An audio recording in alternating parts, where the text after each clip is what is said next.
मड़ये से रोवेली बेटी तो बाबा बाबा पुकारेली।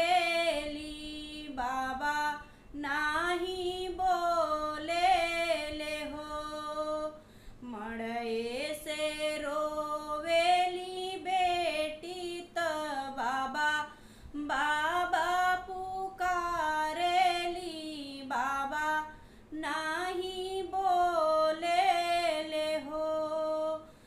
बाबा के बल जोरी से नूर बरवा डाले ले हो। बाबा के बल